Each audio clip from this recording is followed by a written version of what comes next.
I love chicory. Just came from Italy today, actually. This came from Italy. She's the owner of 4 restaurants in a vineyard. She's a best-selling author of a new cookbook.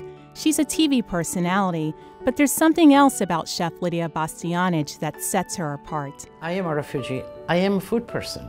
You know, maybe even the fact that I was a refugee brought me on to appreciate food and share food and prepare food. Lidia was born in a region of Italy which was ceded to Yugoslavia after World War II.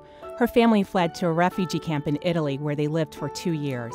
I can't help but really communicate what it does to a person that has nothing, that needs, that is waiting, that is hoping, it's willing to do everything.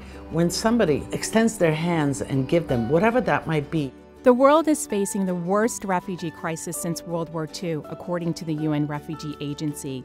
Lidia is giving back by helping raise money to build classrooms in refugee camps and provide hope for a new generation of refugee children. The easiest way to give back is to do an event, to participate in events made for fundraisers, to do a fundraiser in the restaurants, to do a fundraiser in the home. While Lidia is holding a dinner fundraiser at her restaurant, Americans are hosting their own in homes, schools, and places of worship across the country with UNA USA, a grassroots movement of Americans who support the UN.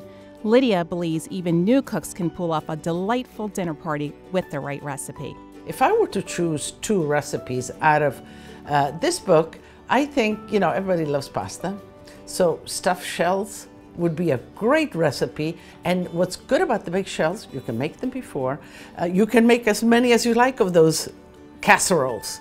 You put them in the oven and you can feed 10, 20, 30, even 40 if you rotate. And then, chicken is also a good element.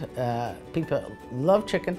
Nice breaded chicken parmigiana, fried or even baked if you don't bake, and then with fresh tomato sauce, a little mozzarella and basil, and again in the oven. In Italy, I don't care what stranger you are, if there's food on the table, there's always an extra chair to bring somebody. So food is and when you feed them, they'll come. Absolutely. It's your way of pulling them in. Like many Americans, Lidia feels a connection to our larger world. I was transported from one continent to another, so I have this global sensibility, if you will. And, wherever it needs the most, we are so close. The globe is getting so small that we're all in each other's neighborhoods, and we better help each other.